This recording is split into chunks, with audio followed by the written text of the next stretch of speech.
শবে কদরের নামাজ কত রাকাত, নিয়ত কিভাবে করব, কি কি স্পেশাল আমল আছে? শবে কদরে ভাগ্য পরিবর্তনের জন্য স্পেশাল কিছু আমল বলুন। লাইলাতুল কদর বা শবে কদর যেটাকে আমরা বলি, এই লাইলাতুল কদরে দাঁড়িয়ে বেশি বেশি নফল নামাজ পড়বো আমরা। দীর্ঘ রুকু, দীর্ঘ সিজদা, দীর্ঘ কিরাতে, দীর্ঘ স্থিরতার সাথে, সৌন্দর্যের সাথে। তো কোরআন তেলাওয়াত বেশি বেশি করা, দোয়া করা, জিকির আজকার করা, আল্লাহর কাছে আল্লাহ স্মরণ করা, এগুলোর মধ্য দিয়ে আমরা রাতকে কাটাবো। লাইলাতুল কদরে বিশেষ আমল বলতে একটা দোয়াই শুধু হাদিস দ্বারা আমরা জানতে পারি, সেটা হলো নবী করিম সাল্লাল্লাহু আলাইহি সাল্লাম মায়েশা রাদিয়াল্লাহু আনহাকে শিখিয়েছেন যে লাইলাতুল কদর পেলে তিনি যেন এই দোয়া পড়েন, আল্লাহুম্মা ইন্নাকা আফুউন তুহিব্বুল আফওয়া ফা'ফু আন্নী। আল্লাহ, আপনি ক্ষমাশীল, ক্ষমাশীলতাকে আপনি পছন্দ করেন, অতএব আমাকে ক্ষমা করুন। এই দোয়া আমরা বেশি বেশি পড়বো। এর বাইরে লাইলাতুল কদরে বা শবে কদরে আলাদা কোনো নামাজের ফরম্যাট নাই যে এত সংখ্যক রাকাত পড়তে হবে এবং প্রথম রাকাতে অমুক সূরার সাথে অমুক সূরা এতবার, দ্বিতীয় রাকাতে তমুক সূরা এতবার, এরকম কোনো বাধ্যবাধকতা নেই। যে কোনো সূরা দিয়ে অন্য যে কোনো সাধারণ নামাজের মতো করে আমরা লাইলাতুল কদর নামাজ পড়তে পারি।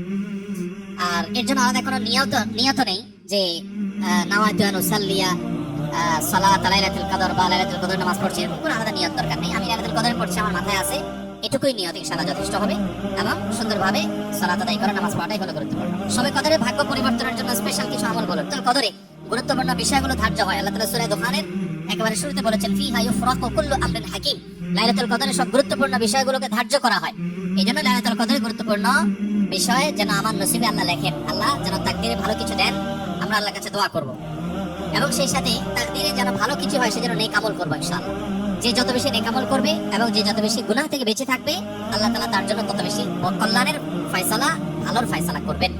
আমরা আল্লাহর কাছে দোয়া করব এবং নেক আমল করব, গুনাহ থেকে বেঁচে থাকবো। বাস এই ত্রিমুখী প্রচেষ্টায় আমাদের নসিবে ভালো কিছু আসবে। এর বাইরে আলাদা কিছু আমল আছে যেগুলো নিয়ে আমাদের স্বতন্ত্র একটা ভিডিও বোধহয় ইউটিউবে আছে, যে ভাগ্য সুপ্রসন্ন যে সমস্ত আমলের ডিটেইল সেখানে বলা আছে। যেমন কেউ যদি চায় তার রিজিক বাড়ুক, কেউ যদি চায় তার হায়াত বাড়ুক, তাহলে সে আত্মীয় স্বজনের সাথে সুসম্পর্ক বজায় রাখবে, রক্ত সম্পর্কের বন্ধনগুলো মজবুত করবে। কারণ বুখারী বর্ণিত হাদিসে নবী সাল্লাল্লাহু আলাইহি ওয়াসাল্লাম বলেছেন, মান সাল্লাহু আইয়ুসাতালাহু ফি রিজকিহি আও ইউনসালাহু ফি আথারিহি ফালিয়াসিল রাহিমা। যে চায় তার রিজিক প্রশস্ত হোক, তার হায়াত বাড়ুক, বরকত হোক, তাহলে সে যেন তার রক্ত সম্পর্কীয় সম্পর্কগুলো বাড়ায়। ঠিক তেমনি ভাবে জীবনে বারাকা লাভের যে সমস্ত উপায়গুলো আছে, যে কোনো কাজ বিসমিল্লাহ দিয়ে শুরু করা, কুল্লু আমরিন যি বালিন লাম ইউবদা বিসমিল্লাহি ফাহুয়া আবতার আও আকতা আও কামা ওয়ারাদা ফিল হাদিস। কোনো গুরুত্বপূর্ণ কাজ আল্লাহর নাম নিয়ে শুরু করলে সেখানে বরকত হয়। অতএব আমার নসিবে ভালো কিছু হওয়ার জন্য এই আমার হাদিস বর্ণিত আমলগুলোকে আমরা ফলো করতে পারি। আর জেনারেলি কথা হলো নেক আমল বেশি করা, গুনাহ থেকে বেঁচে থাকা, আর নসিবে ভালো কিছু দেওয়ার জন্য আল্লাহর কাছে দোয়া করা। লা ইয়ারুদ্দুত তাকদীর ইল্লা দুআ। কারণ তাকদীর এটা দোয়া দ্বারাই ক্ষেত্র বিশেষে পরিবর্তন হয়, হাদিস দ্বারা প্রমাণিত। এই জন্য গভীরভাবে আল্লাহর কাছে দোয়া মনোনিবেশ করতে হবে। রমজানের শেষ দশকের জন্য বিস্তারিত কিছু আমল বলুন। রমজানের শেষ দশকের বিশেষ আমল নবী করিম সাল্লাল্লাহু আলাইহি সাল্লামের জীবনী থেকে যেটা আমরা পাই, সেটা হলো যে আমাদের আয়েশা রাদিয়াল্লাহু তাআলা আনহা থেকে বর্ণিত, নবী করিম সাল্লাল্লাহু আলাইহি সাল্লাম রমজানের শেষ দশক যখন শুরু হতো, তখন তিনি কি করতেন? কানা নবী সাল্লাল্লাহু আলাইহি সাল্লাম ইযা দাখালাল আশর, রমজানের শেষ দশক যখন শুরু হতো, আহইয়া লাইলা, নাম্বার 1, তিনি রাত জেগে ইবাদত করতেন। অনেক মুহাদ্দিসগণ, অনেক হাদিস বিশারদগণ বলেছেন এর অর্থ হলো রাতে তিনি ঘুমোতেন না শেষ দশক। আবার অনেক মুহাদ্দিসগণ বলেছেন কুমিল লাইলা ইল্লা কালিলার উপর আমল করে সামান্য ঘুমাতেন, বেশিরভাগ রাতে ইবাদত করতেন। তাহলে 1 নম্বর আমল হলো শেষ দশকের প্রতিটা রাত জেগে ইবাদত করা।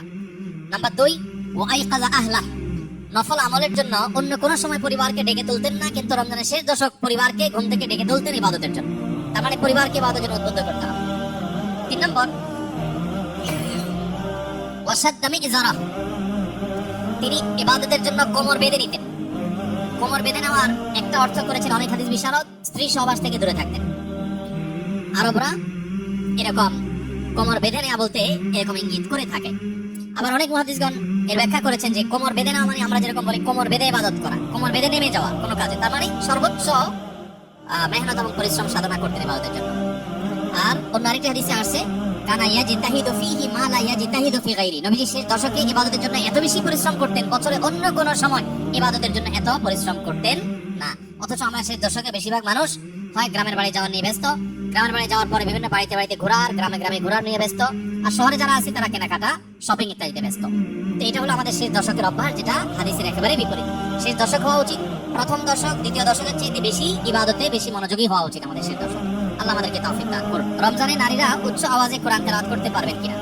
নারী হোক আর পুরুষ হোক, কোরআনে কারীমের তেলাওয়াতের মধ্যে নীরবে তেলাওয়াত করতে পারেন, আবার কিছুটা মৃদু কণ্ঠের মৃদু আওয়াজে তেলাওয়াতও করতে পারেন। বিশেষ করে বাসা বাড়িতে একটু মৃদু কণ্ঠের আওয়াজে তেলাওয়াত করাই ভালো। শয়তানকে বিতাড়িত করবার প্রয়োজনে বিশেষ করে একটু উচ্চ স্বরে একটু সরবে কোরআন তেলাওয়াত করা গুরুত্বপূর্ণ।